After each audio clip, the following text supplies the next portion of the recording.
Here we go. Hello, everyone. I knew we'd have a packed audience today because look who I have with us. We've got Barbara Rosenblat, and I'm going to dive straight into the questions. Please, everyone, remember the rules because there are so many people on this call, and I think we've got a few more joining. Please, quirky questions only, nothing boring that we can find on a quick Google search. And I will do my very best to make sure everyone's questions get answered. And I will also send the chat to Barbara afterwards. So if you want to, tell her anything or say hi, she will see it because, I ask all the guests to please not pay attention during the call.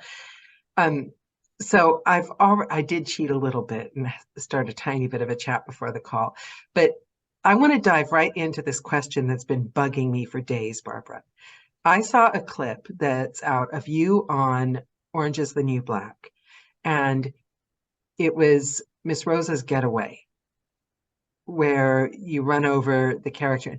But the part that fascinated me the most, because you guys, a little background, I was listening to Barbara Rosenblat narrate the Lisa Scottolini thrillers, and it was listening to those books every night during a horrible time and a horrible job that gave me the guts to finally call up the Royal National Institute of the Blind and say, right, I want an audition. And I listened to that narration on my little MP3 player on the tube, going to that audition.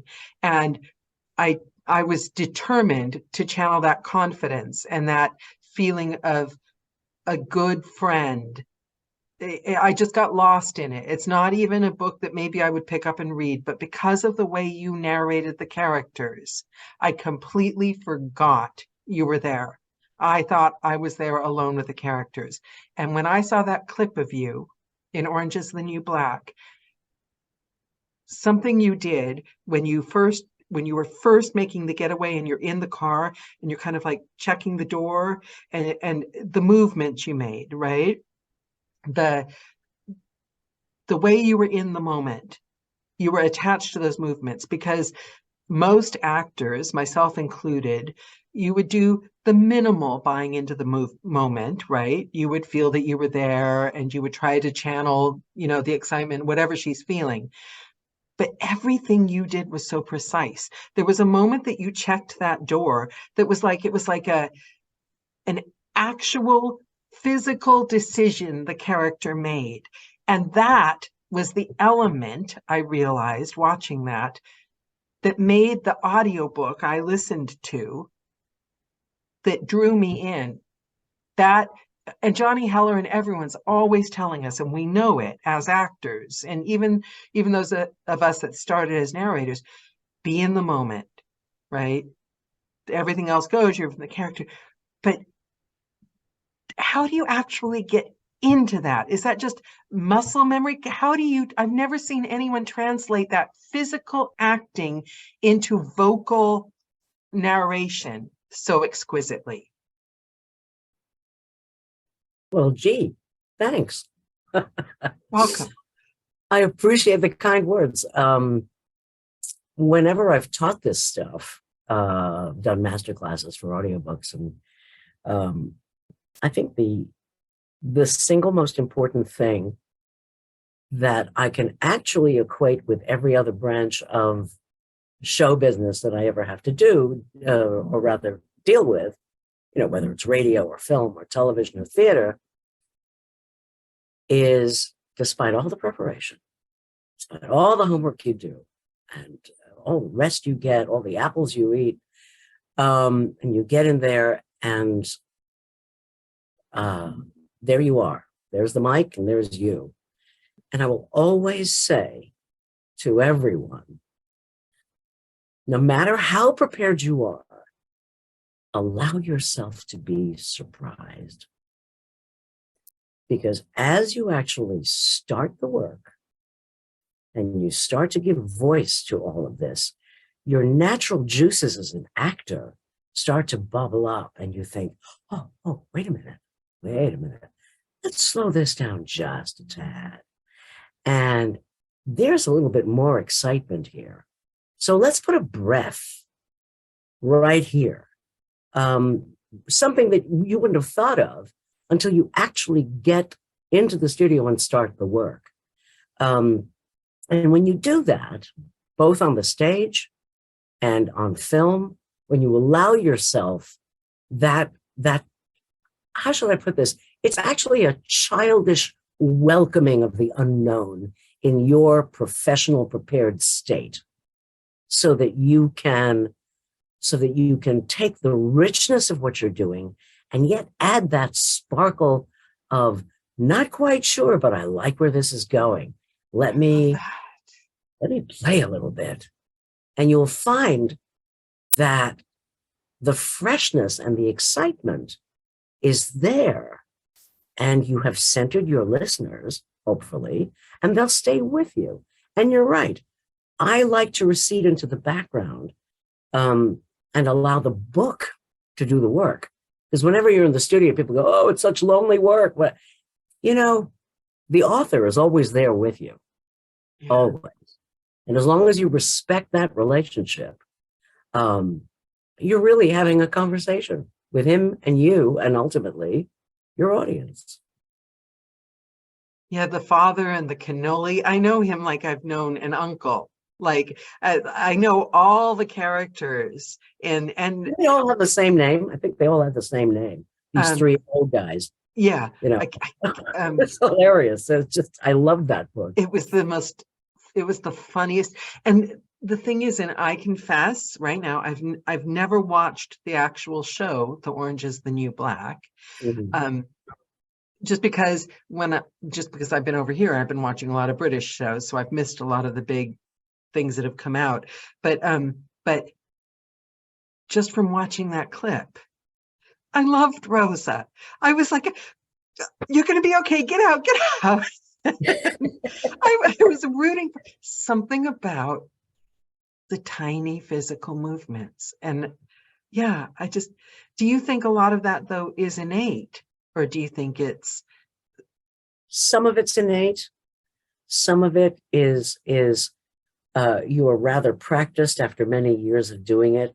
But if you allow yourself to be in the moment, along with the skills, I mean, there are folks out there who think, well, it's reading a book, right? The text is right there, just do it. Or you're in a play, there's the text, just do it. There's so much more involved. There's so many things you're considering while you're doing this work. But in TV, and this particular character, and this was season 2, and on Orange, when they said, oh, you're going to get in the van and this is what's going to happen, and I read the script and thought, holy crap, oh my God, my life is going to change any minute. Really, I am so grateful for that. Just so you know, it's the most amazing thing that had ever happened to me. I'm so watching it after this. I can't wait to see it. It still is. It still is, because it resonates so much. In fact, I've got a new cadre of fans now who were their parents said, oh, no, you're too young to watch this. Now they're old enough, and now they're watching it because their parents loved it and kept them out of the living room. Hilarious. But you know, that's because of Netflix. I think it was the first season. No, I think it's the what was running at the same time. Oh yeah, House of Cards. Remember that? I haven't seen that either. I've missed so much programming. But House of Cards, you could have they started to be able to download things when House of Cards was out, but people weren't doing it. They weren't into the binge thing. Right. When Orange hit, oh my God. After season 1, there were countdown clocks for season 2. I think I was in Disney World the last time when season 2 started, and thought, Jesus Christ, in 48 hours, everybody's going to know who I am. Oh my God. I wanted to ask you about that. All downloaded and binged over an entire weekend. It was insane. What was that like, though? Was there a different weird level to the fame at that point, that like you left the house and people were like coming up to you kind of thing? Yeah, that still happens, which is kind of delightful. I was in France at my cousin's 90-something birthday party. and I'm in this beautiful town in the Alsace-Lorraine, in Strasbourg, and having their local best dish, which is tarte flambée with a nice glass of Gewürztraminer, all things you all need to taste. And it was just me and one of the guests on the perfect autumn day, because I was there for like 4 days. And I'm sitting there and nibbling on this stuff and looking forward to the party for my cousin. And two very young, black-clad waiters walked over to the table, and they sort of looked at me and they said, "Pardon, are you Barbara?" I said, "Yes." "Could we have a selfie with you?" Even here? Oh, I love that. It blew me away, the impact that season 2 had on folk. And I never stopped being grateful for that. So I know gratitude's okay. 10-year-old Barbara. Can you tell me about 10-year-old Barbara? Were you already an actress? Were you an extrovert, an introvert? Where were you living? Who, what was she like? Oh, she was adorable. I was, but I was a big show-off tomboy. Mm-hmm. And, once you get theater and performance in your blood, you need an outlet. And I came from London when I was very little with my family. And we moved here when I was very young. And all my family were Polish and German, Yiddish. That's all I heard growing up in New York City. It was all these dialects and accents and stuff. And I loved all of it. I discovered an old recording of the entire family when I was, I think, 7. Video or audio? No, a record. We actually made a record. I'm very old. We made a record in a studio in Rutherford, New Jersey. Singing? And I found it. Singing a record? I was singing as well, but it was the entire, or as we like to say, the ganze Mishpucha. We're all together. That's lovely. In this studio, and my uncle from France was there, and my auntie was there, and my mother and my uncles and my cousins and my brother, and my mother and I sang a little tune together, and I was like this little, and I'd have uncles saying "bushele," which is what they called me when I was very little. It said, "Sing a song, talk, say something, say hello." Can I ask you, whose idea was this recording? Who was the driving force? There's somebody in your family. I have no idea. I was 7, Daniela. Okay. So you were. It wasn't my choice, but we all schlepped into the car and went out to Jersey, and we walk into this studio. It was my first time in a studio in my life. And so the microphone is there and some guy is behind the glass. I don't remember. We all crowded around in this microphone and we just started gabbing. Wonderful family. Family does. What? What a wonderful family. What a wonderful family. I found it a couple of years ago, and one of my buddies took it and transferred it onto a file so that now I can listen to it. And I shared it with my family. I still don't know half of the stuff they're talking about, but to get to hear my mother's voice and my father's voice and my uncles and aunts, all of whom are not here anymore, is glorious. Yeah. I have one tape of my father talking for like 3 minutes, and it's like one of the most precious things I own. It's a wonderful thing. Recording is a wonderful thing. I remember my cousin, actually my mother's cousin, but we called him Uncle David. They would invite us around to their home in Queens for dinner. All the family always took up the slack of Shabbos, the Sabbath or holidays, or we'd get together for dinner. There were so many great cooks in my family. Unbelievable. And I'm not so bad myself.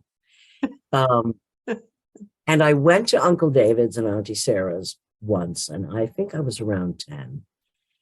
And he wasn't home yet. He was a wonderful artist as well. And they were messing around in the kitchen, my mother and her cousin Sarah. And I was, doing what kids do, annoying my brother. And then Uncle David opened the door and, oh, he was home. Great. And he had this silver case, this big attaché case that was the kind of thing you would expect somebody to have an Uzi hiding in, Yeah. And he said, Barbara, Barbara, come here, let me show you something. And he takes me into the bedroom and he puts it down, takes off his coat and his hat, and he opens this thing up and he says, look, you know what this is? No. It's a tape recorder. A what? It's tape. It's tape. Look, I'll show you. And he takes up this reel, right, with the tape, and he starts to thread it through. And he pulls out this great silver square. Some of my older colleagues will know what these look like. Microphone, which was attached to this thing. And he plugs it in and he turns it on. And there's a VU meter in the middle that goes, whoom. What is that? And he says to me, talk, Ketzela, talk, say something, talk. So I did. And I had the mic in my hand and I went, hi, I'm Barbara and I'm at Uncle David's and we're going to have dinner. And yeah. And he turns it off. And my uncle turns a little button and it goes, and he turned it back on. And for the first time in my life, I heard my voice in playback. Wow. Yeah. Yeah. It was like discovering God. It was amazing. And I just thought this is the greatest invention ever made. I couldn't get enough of it. And that is where it all began for me. A lot of narrators have come on here. It's funny.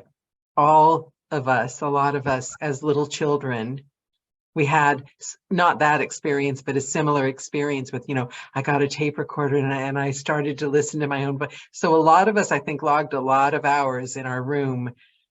Mine wasn't as artistic. I figured out that I could record my boyfriend's phone call, like guys' phone calls.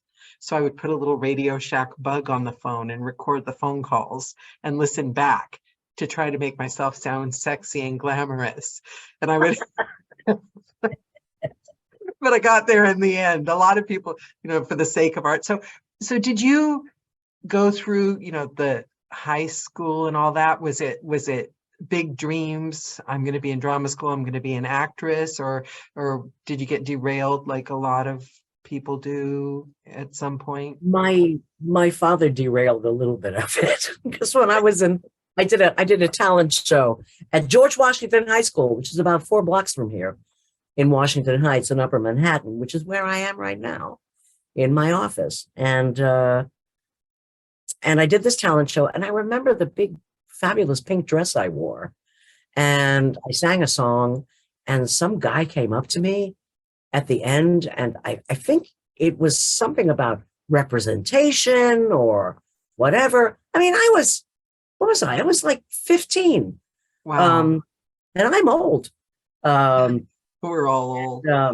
And I said, well, you have to talk to my father. And he said, no. She's going to college. No. So that was the end of that. But I wonder what would have happened if we'd followed through. I mean, I don't even know what this guy wanted, but he tried to make an appointment to see me and talk with. I knew nothing. I was so naive. In a way, maybe it was probably, you never know what would have happened. You know what I mean? It turned out okay. Turned out better. Turned out okay. We never know what's going to happen. Yeah. I mean, what if I stayed in London? What if but I came back here. And you have to kind of take your life as it presents itself to you. Yeah. And try to especially learn from mistakes you make. And God knows we keep making them. I certainly do. But at least my parents were very loving toward me. They were very supportive of everything I wanted to do, because my father could sing, my mother could sing, my father could play cello. And they had the greatest romance in the world. They were all sort of, but my parents were, this is post-war. I mean, my whole family was in the Holocaust. So we had a lot of baggage when we finally came to this country as immigrants. But their love for each other was so palpable, I love that. And we grew, my brother and I grew up with this endless kissing and hugging, whether we wanted to or not. In fact, we'd sit around the living room on a Sunday morning when the New York Times would show up. And in those days, it was like the size of a coffee table. And, and I would try to find the Ninas and the Al Hirschfeld pictures in the theater section. And my brother's looking for pictures of rockets and to cut out for his book. And my dad's reading politics, and my mom's busy making more tea and bagels and bialys and smoked salmon and whatever else she was bringing to to Sunday breakfast. And we'd all be together with the paper all over the place on a Sunday morning. And my father would probably have the Philharmonic on because he enjoyed the opera with Martin Gable talking about opera live, which was so spectacular. And then sounds idyllic. Something would crack in one of us, either my father or my mother. They'd find something funny, right? And one of them would start laughing. And then the other one would start laughing, and then I would, and then my brother would. And about 20 minutes later, we'd be in this painful heap on the floor with muscles aching from laughing like crazy people, surrounded by Sunday morning opera and the New York Times. Hilarious. Okay, so when you moved out, but this makes me think, so when you come from a family like that, a close family, when you move out, was it a wrench? Was it hard? Were you homesick? Believe it or not, I didn't realize I had till I did. Because when I first went back to England, it was for a wedding. And in those days, it wasn't mine, but I lived in hope. And I thought to myself, well, hey, Rosenblat, you were born here. You can work here. Maybe I should give this a shot. And so I found myself a job on Lower Regent Street somewhere, and then just off Piccadilly, as a secretary somewhere. And then I was staying with some friends of the family that were involved with this wedding thing. And then I thought, I'm going to have to find a place to live. Oh my, I've left home. And it was so weird. I got this job. Actually, I went back home just to say goodbye and get some more stuff and come back to England. And I lived with a couple of girls somewhere in East London. And then I thought, okay, now what? I got this job. I got a place to sleep. And then I started slowly, calling up the union saying, gee, I wonder if I could join British Actors Equity, which is the first union I ever joined.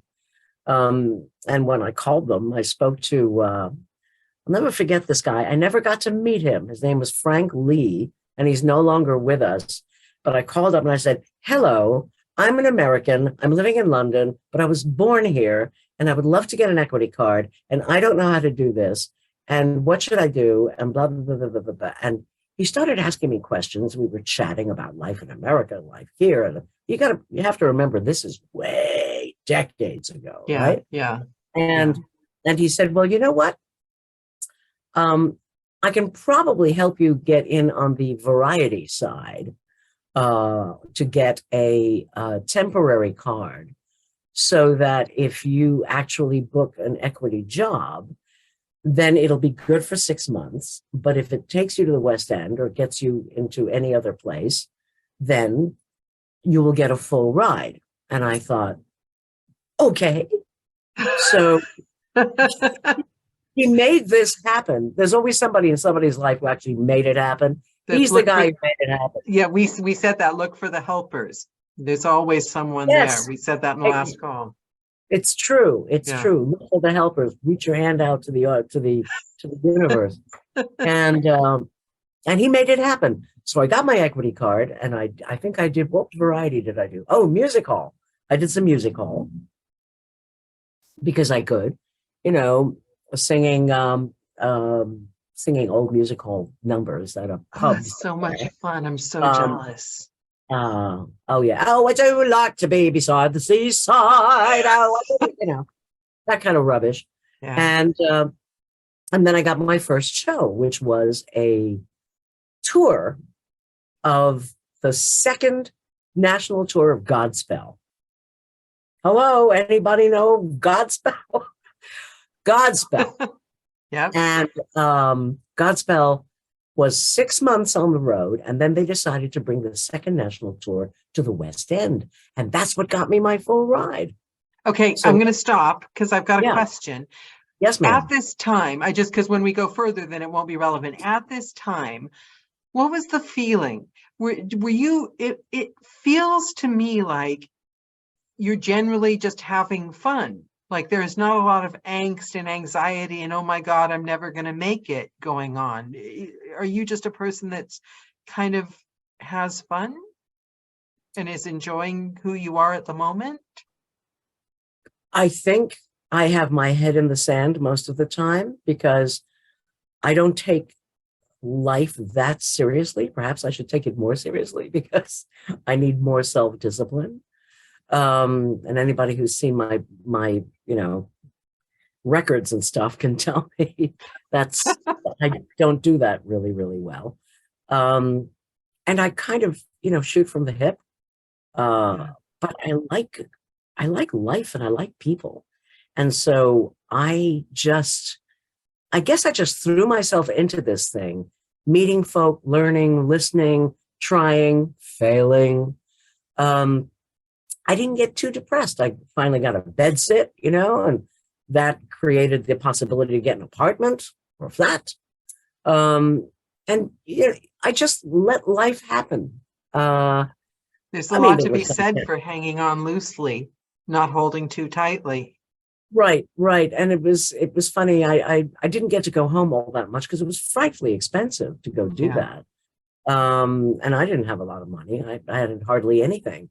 But I opened a bank account for the first time at Barclays Bank because that's where my mother and father had their bank accounts. So that's where mine had to be, which was stupid if you think about it. But the fellow at the till, the fellow behind the glass with whom I opened an account, he was such a sweetheart that we became lifelong friends, and he's now a granddad. I'm noticing a trend here. Every customer service rep you call, you end up buddies. This is a good time. Jonathan wants to know if you met David Essex. I was on his show once. And if you can find it, please send me the link because it sort of disappeared off of YouTube. I saw it last year and some friends of mine said, oh, you should have sent it to me. I would have gotten it and frozen it. I had how shall I put this? I had a rock period where I sang a lot of rock songs. And I think it's gotta be a record. I had one of the worst rock songs in Europe. And I had a sort of made up band in order to create this record. Oh, it was just awful. But I was singing, keys that, demented. And it was great fun because I'd met a composer and at a party and he said, oh, let's go do some songs together. And we did lots and lots of songs together. And I got a shot on the David Essex show. And David Essex had one of those talent showcase things on the BBC. And so I'm on there. it was in the 1980s, and it was, when was it? 1983 or 82. And it's David Essex's showcase. And I'm standing there in this pink onesie, right? Looking like You do know we're all going to be Googling. looking like it's hilarious. Looking like who was that woman who flew around the world? First woman pilot, famous. Amelia Earhart. Amelia Earhart. Yeah. I'm like in an Amelia Earhart pink onesie, right? With my hair all very 80s, right? And lots of makeup and big eyes, and I'm screaming, crying, crying over you. Oh, it was hilarious. And I did this on this show, and I was the last act on that program, which is kind of nice.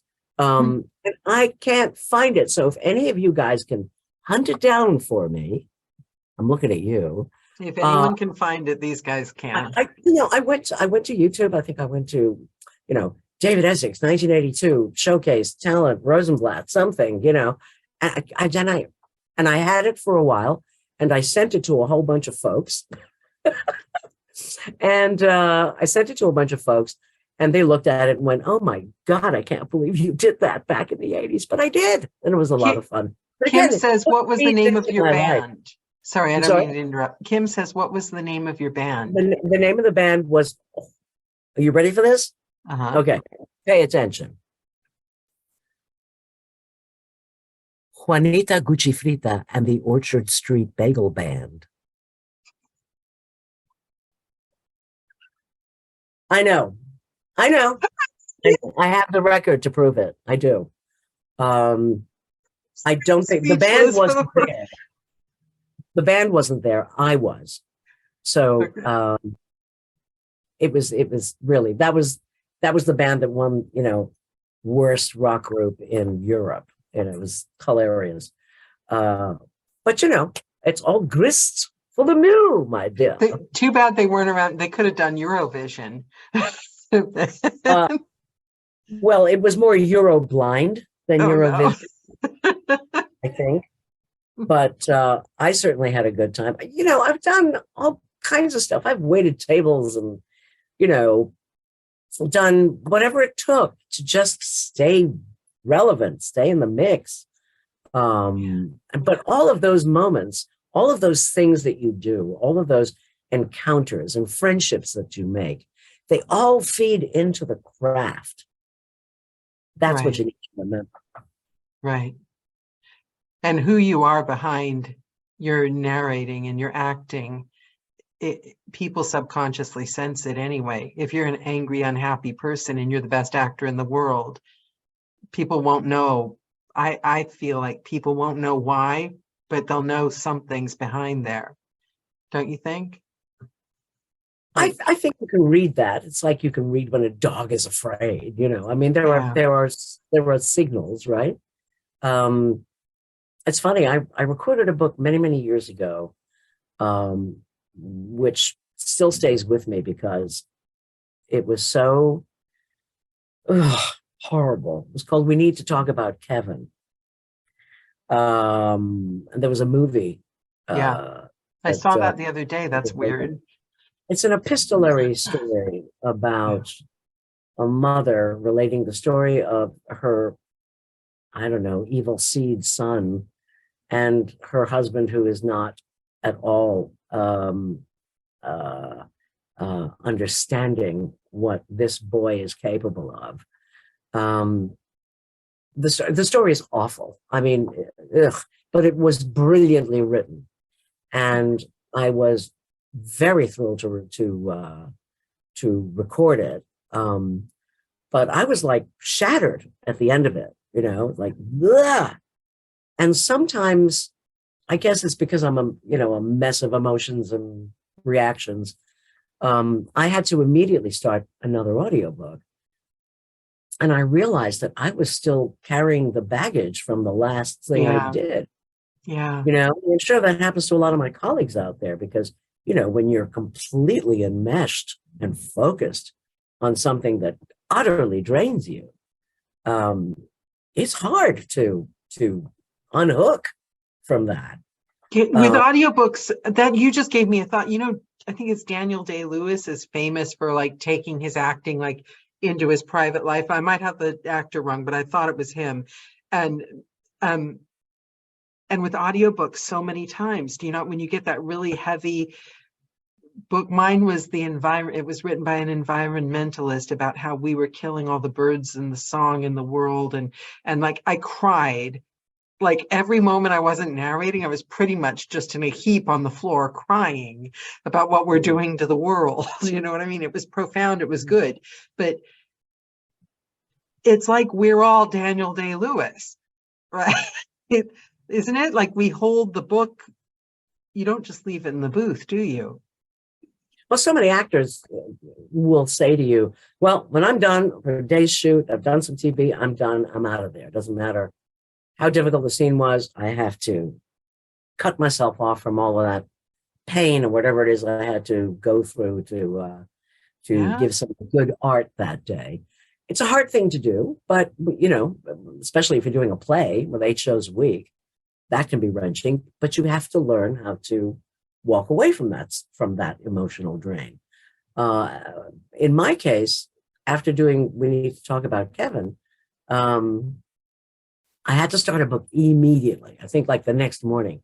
And I'm in the studio and my engineer's opposite me and I have my script laid out and I start recording the first 20 pages. And it was one of those really sci-fi romance things, all silly and, strange celestial languages, very bizarre. Yeah.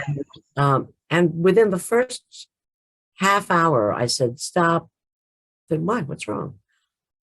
I have to start this book again. I said, why? Because my brain isn't where it's supposed to be for this. I've done the homework. I know what I'm supposed to do. And I am screwing this up. And I don't like my energy. I don't like my focus. Can we start again? Okay. So we just started from the beginning so that I could find this new energy, this new place to be in this completely different audiobook. But I had no choice. I had to do that. But being an emotional person, you've obviously through life had to find ways to recircuit those emotions and keep in control. I mean, that's the thing I didn't understand. Starting acting was easy because so many times you're just unemployed. So you're an actor, but you don't actually have, but narrating, you're doing it all the time. And I didn't understand how big a role controlling your emotions, your ego, your insecure, how much that was the job. Did you learn anything through all your years of doing it that you now rely on to like center yourself? Not like, because you read online, they're like, well, take a warm bath and a walk, and it's not exactly helpful. Did I learn what? Like, how did you just get better at managing your focus? Yeah, you have to.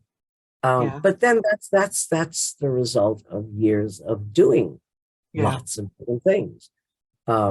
Because you bring different skill sets to the different things you do. Yeah. When I'm recording an audiobook, I'm everybody. And that in itself is a delicious way to spend your time, God knows. But when you're in a play, you're only responsible for one character. And it's a very different kind of exercise. It takes years to be fully confident. I'm never fully confident. I always get nervous at every audition. I get nervous on opening nights. I did a play reading the other week, and we rehearsed the thing for the day, and it was to see if this particular theater company wanted to do this play as part of their season, and in fact they do. And Congratulations. well, sadly, I'm not in a position to do that Oh, uh, okay. just at the moment because of um, other projects. But it was very nice to do. But again, all of a sudden there was an audience, and that changes the calculus every time. The minute it doesn't, I got to go and change my career. But that level of being just slightly on edge, but with a level of control, I think that that magical chemistry Yeah. is what you learn to define for yourself as your career progresses, whether well or quickly or not so well or not very quickly. Doesn't really matter. It's different for everybody. But if you're following your bliss, rock on, babe. You just made me miss audiences because I'm so happy narrating. I told myself I don't need to do any more of that, and that way I don't have to go on another diet. I can just stay in my booth and be happy. But you just made me miss that. You just made me miss that energy from the audience. God, there's I need something. audience. I do. I do. I like people. I mean, someone asked me to do a master class online, and I said, no, I want to touch shoulders. I want to look at faces. I want to walk up to somebody and go, do it again. Well, that actually brings me to another question. So you've taught so many people. If you could, because we all learn at our own pace, right? I mean, I myself, how you pick up a book that you read like 20 years ago and it was no good, and like suddenly you pick it up and you're like, did they rewrite it? Because it makes a lot of sense, but the book didn't change, you did. So you'll have students that aren't absorbing what you're trying to get them to understand. Are there things that you think about that you wish your students, that you could just like plant in their head that they would understand, that sometimes hard to get them to know? Well, I will usually tell them the thing I said at the very outset of this fabulous conversation, which is allow yourself to be surprised. Don't be hard on yourself. Give yourself the freedom to envelop the book with yourselfness, So, I mean, I remember hearing people talk about Rex Harrison singing in My Fair Lady and going, well, he's not singing, he's talk singing. He doesn't know how to sing and what. And yet you understood everything he was doing. Of course, he was musical, but it was his music. It was the same with Fred Astaire, not a classical singer, more of a dancer. But he had the rhythm, he had the focus, he brought his self to the work. So, for example, you can have two actors play the exact same role.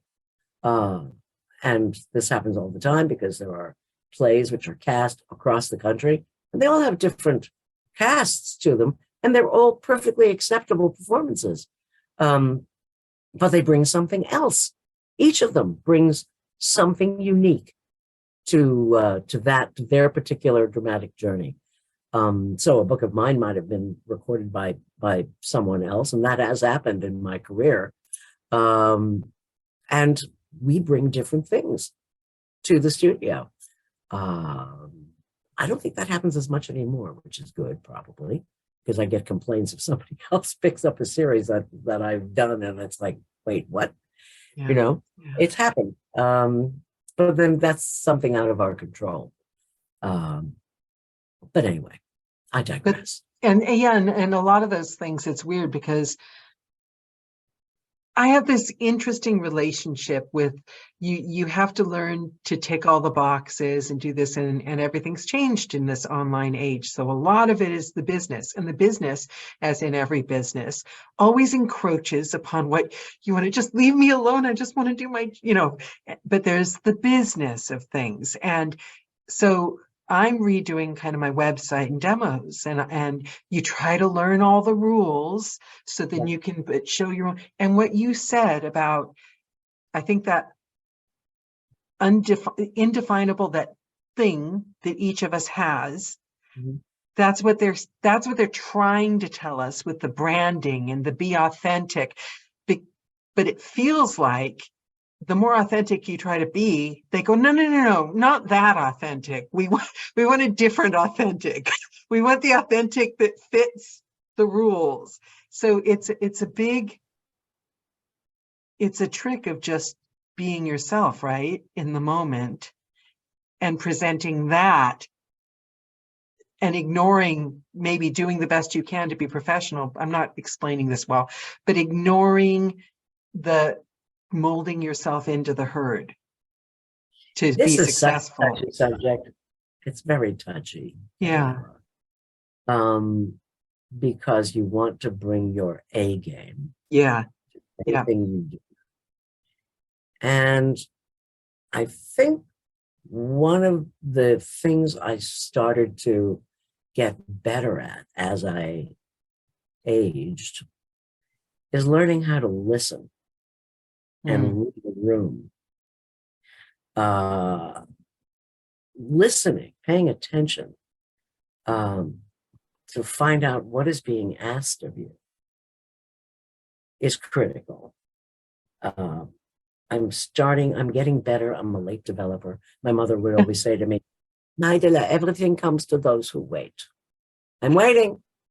And I would say, well, what do you mean? She says, just have a little patience, darling. I love you.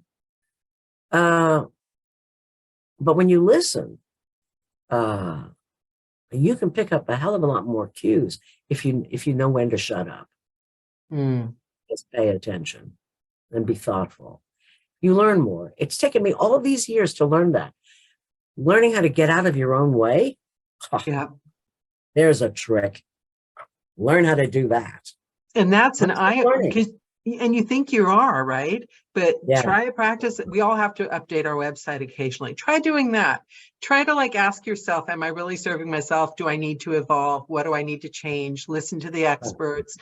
Try doing that, and you'll realize in a shock how much you are getting in your own way. All of us.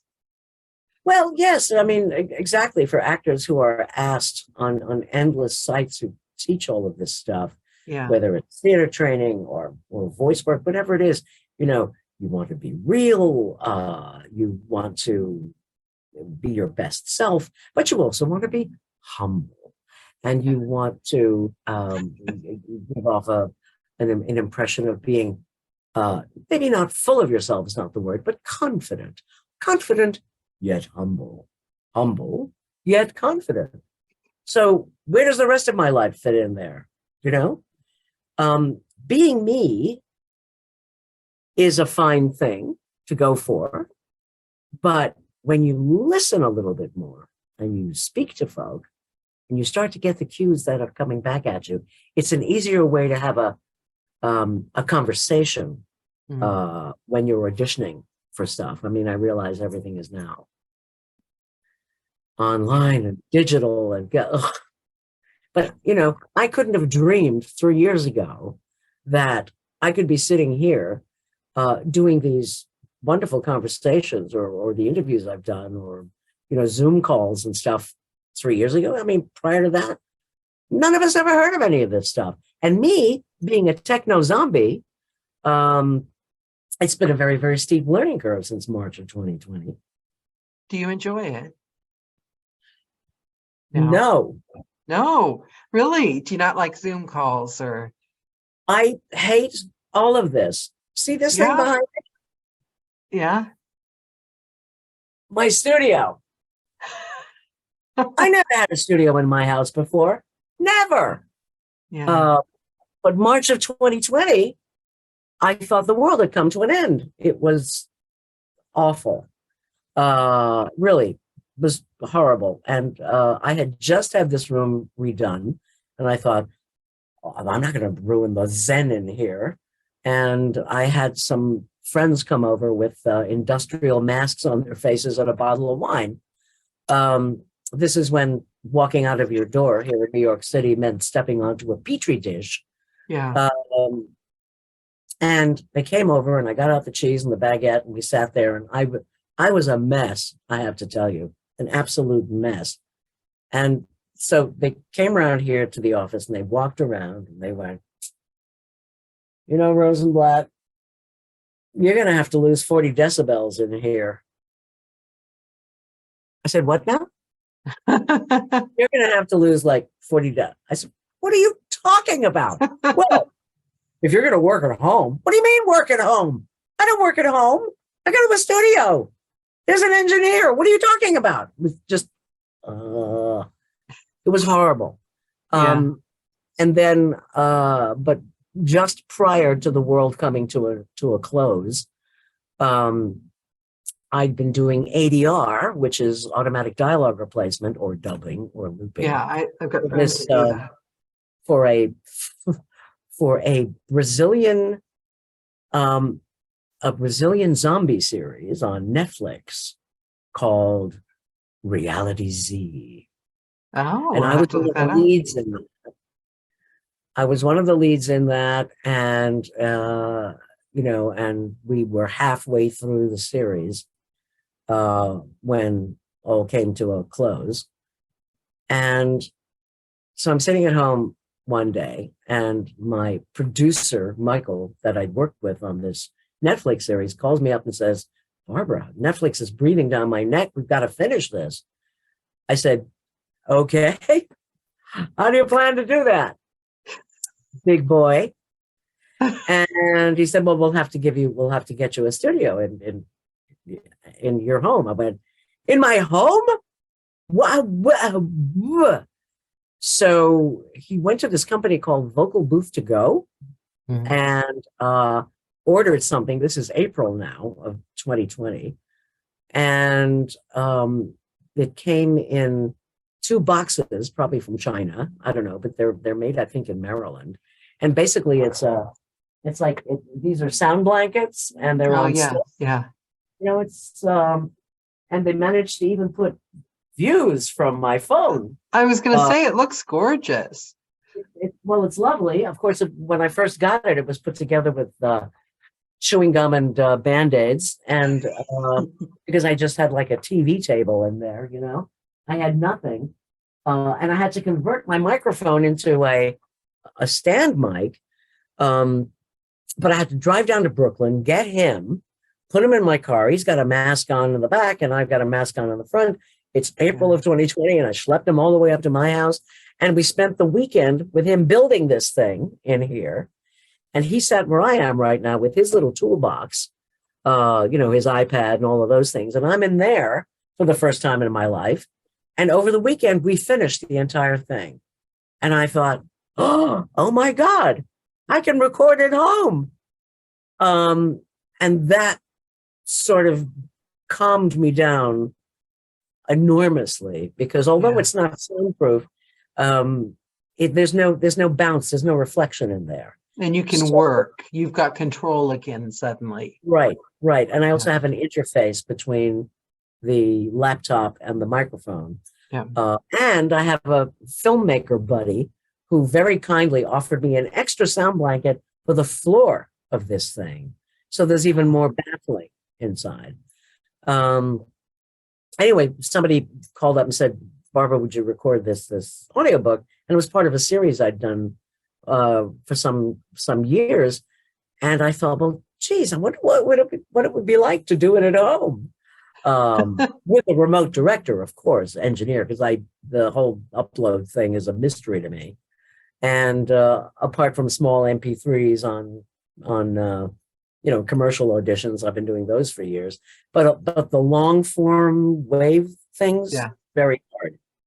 And anyway, I like the company of somebody out there who can stop and discuss a moment with me and say, sure you pronounce that like that? Let's look it up, shall we? I'm not sure. So we did a couple of test runs with an engineer at a studio in the city and said, ooh, it sounds really good out there, except for the emergency vehicles making their way down your hill. But, you would stop for that, and that's fun. They said, but otherwise it sounds terrific. So I got the recording program on the laptop, and they hooked me up with a an engineer and who took control of all of that. And I got my script, because I always use paper, and got my music stand, got it all set up, and I was off to the races. Amazing. And then I would unzip and go make myself a cup of coffee. I thought, this is amazing. Do you do more now because you don't have to commute for it? Do you find yourself like, oh, it's right here, I'll do this? Do you say yes to more now because you can do it? It really depends on what the job is, but some of the things, a series that I've done before, when the next one comes along, I'll say, you know what, I'd like to do it at home. Why not? I get up a little later, Wear your pajamas. Work in my pajamas. Yeah. I got to tell you, the first time I did anything before this was here, and I had just booked some spots for, I can't believe it's no butter. And it was for an ad agency in Chicago. And I had to do three, not the ones that go out on air, three, what do you call it? Just tests, three. The internal jobs. They wanted to see the spots before they went out. And I had nothing in here. Oh, scratch. 3 scratch ones. They sent me the 3 scratch recordings, and they were going to listen to this, send them on to the client, and then come back, and then we'd do it for real. And I thought, okay. And this is the first time I heard of the word Zoom. And I didn't know what to do with my laptop because I had a printer over here, and the entire quality team from Chicago were going to call in while I recorded this thing with my desk mic on the desk right here where I'm sitting now. And I'm looking over to the 2 crates and a box that I had put my laptop on as I'm sitting in front of my microphone, having made a pillow fort so that it would sound halfway decent. And I'm looking over to my left, and there's like 12 people in tiny little boxes sitting there looking at me, and I'm thinking, maybe I should put some pants on. And so we recorded the 3 spots. We did it, and that was my first job right after the lockdown. And then this came along, and life improved immeasurably. Yeah. It's I think the world, we went through a collective, I know everyone's still like recovering from the stress of the lockdown, and I think because it was scary. You were scared. I mean, I remember disinfecting the groceries when they'd come in the house for a while. I know we had a lot of that, but also we've all been through it together, haven't we? Yes, we have. And that's another reason to be grateful for every day. Yeah. And for the people in your life, don't wait for funerals. If you love them, tell them. Yeah. I know I'm getting a little soppy now. Sorry about that.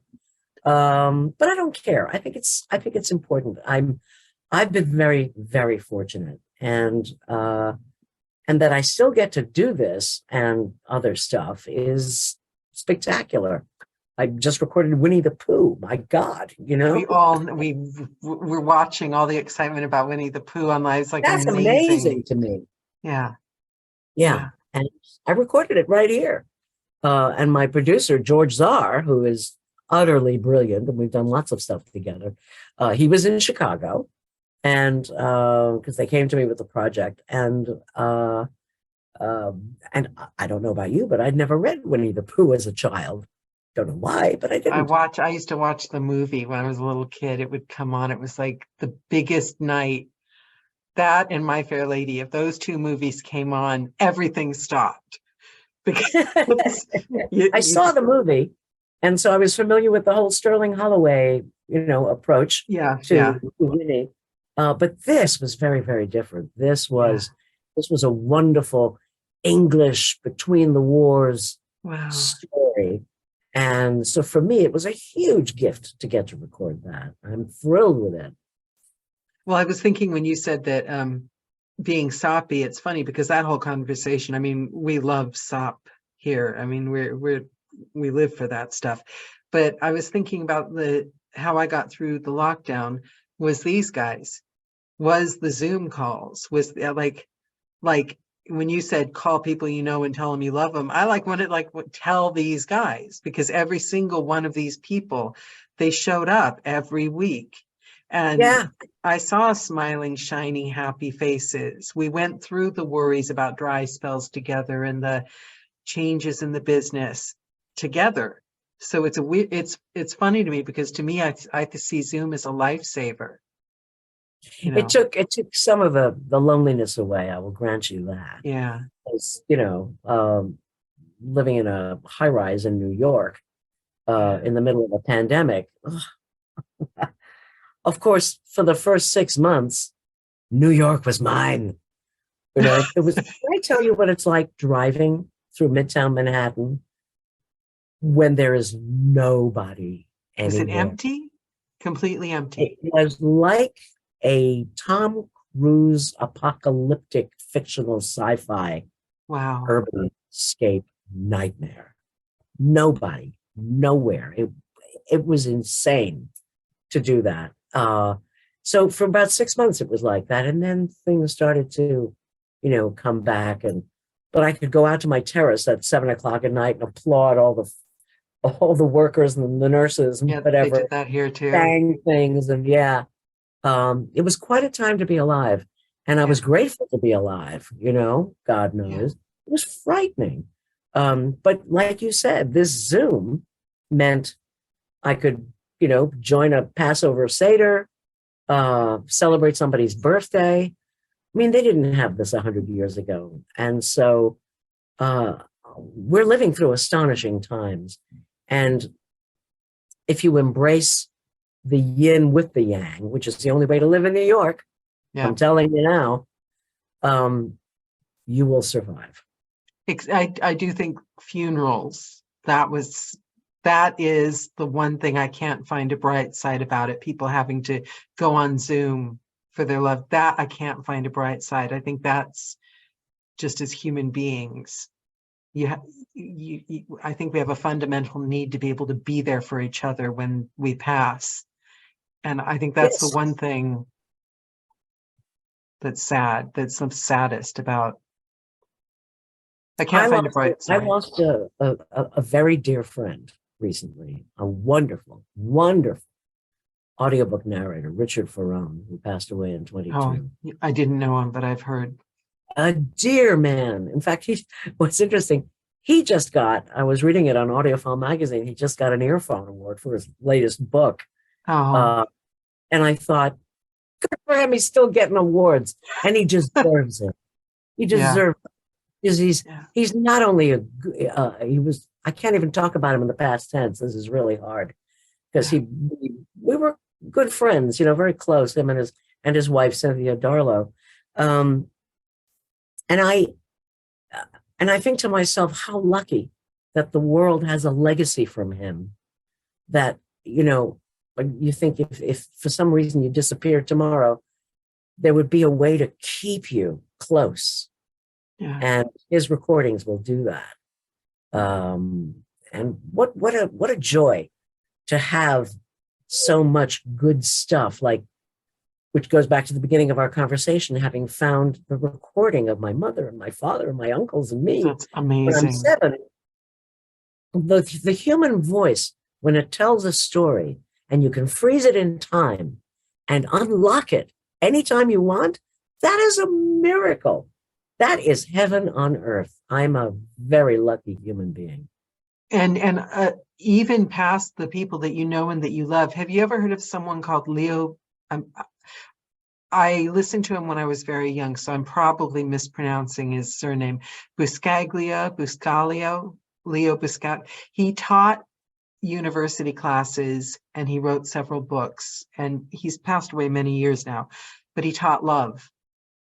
And you can find him on, his books are on Audible, but you can also find him on YouTube. And it's astounding. That man he just channeled went right to the core of what matters, what we're talking about here, the human connection, pure love. He just channeled it. And so, never having known him, if I watch him talk, recorded, I mean, it's video, so it's even more so. I can see, I can hear. Immediately, it speaks to me. It changes who I am as a human being. It reminds me of what matters. That's everything. That's I was going through a bad time when I was listening to the Lisa Scott-Aline books. They're not really a book I would pick up, but I just happened across them. And I'd been diagnosed with a brain tumor, which is long old story. It was fine. I got rid of it, but I'd had headaches for years. But when there was a few days between the diagnosis and the operation, there was I'm not going to say the name because I'll get it wrong, a gentleman's book that I was listening to, and yours. And I listened nonstop. And I remember thinking when I put that one book on that this voice it's gonna save me. And I've told this story before, that there's a voice, because you can't talk to people, you don't want to upset your family, you're kind of in shock, you don't want to bother people or worry people, at least I didn't. But there was a human being out there that was telling me something that I could pay attention to and not pay attention to what was going on. So in no small way, audiobook narrators, the actors and everything, but narrators especially, are a voice. You can lie in bed at the worst night of your life when you're more scared than anything in the world, and this voice can save you by their attention. And it doesn't matter who the characters are. It was a funny, light mystery. I mean, it's not, heavy thriller, but your voice and your characters, bringing them to life. And this other gentleman, I don't want to mangle his name, so I'm not going to say it, but pulled me out, could save me. Leo Biscaglia can save you. If you are really upset and having a horrible time, you put on one of his videos, you will not be upset after 10 minutes. You'll remember what mattered. And that's it's a gift you gave me personally that I'll for the rest of my life be grateful to. And also, you're the reason I got the guts to audition for an audiobook, which brought me to this, which literally saved me, because I don't want to do anything else pretty much ever, 24/7. And Thank you for that. it's your voice. I appreciate that. I mean, I put more people to sleep over the years than you've had outdoors. But I'm also good for road rage. That's important too. So I can see that. If I'm accused of creating weapons of mass destruction, fabulous. Do you think about that when you're doing your job? Do you think about the impact that you have through all the work that you've done? Well, yes, I do, because when the fan mail over the years has reflected that, both from acting and also audiobooks, that when you actually touch someone that, like you, went through a very challenging period, and I managed to make my way through and make their situation slightly more, slightly easier to handle, because they were waiting for me at the end of the day or at the end of the driveway to get another chapter in and just turn your brain off and listen to something. Yeah. So yes, I understand the power of this, but the power of spoken word is timeless. It's it's what separates us from the beasts. Although I can be a beast, and that's never going to go away. It's never going to go away. Telling a good story to an attentive audience, I think, is one of the richest experiences one can have, because when you can tell that they're listening to you, and are wrapped in that moment of connection between listener and me, it's the most delightful engagement of humanity that exists. Yeah. Yep. I normally ask at the end of the call for if you could leave one statement with people that are watching this video in 60 years, what would you like it to be? But like, I can't think of anything that can top that. Oh, I Do you have, can. what would you like to say that And they'd I just remember? learned it recently. Oh, what? And I guess I'm just turning into an old softie, because somebody said this, it was either on the radio or what. And I've said it for this last hour, which, my goodness, it's flown by. That's your fault, That's my Uh, superpower. but I remember them saying something to me and I thought, wow, that's absolutely true. And you know what it is? What? So I leave this to you, my children, and that is the shortest route to happiness is gratitude. Yeah. Trust me. Yeah. It's true. I can't think of you're right. You're right. Because you can't be unhappy. If you can find something to be grateful for, no matter how crappy the situation, either you've learned something from it or you're relieved by it, but something that makes you grateful. Physiologically, you will change for the better. You will feel better. And it really is the shortest pathway to happiness. And I will spread that till the day I die. I think we found the title for this video too. This was Next Level Divine. I'm so happy that you joined us, and I'm just so grateful. I just like the love. Join you? Why? You coming apart? At times, yes, but Boom! you surpassed any idea, and I thought this was going to be a fabulous call, and you surpassed that like millionfold. So what can I tell you? I enjoy silly. Yeah, you're wonderful. And the fun. And also the thing I took from you is, because I forget, I'm not very good at having fun. I hold very tightly, and I'm going to try to channel that a little bit. You should. You should. But I think gratitude helps you find the fun, I think. It just, because we've all had, I know I have, major challenges that we've had to grapple with. Things which, when you were younger and you thought about it, you said, that's impossible. I can't deal with this. And then in retrospect, you think, oh, well, yes, you can. Maybe not easily, but it's only been the last few years that I've learned how to throw my hands out to the universe and ask for help.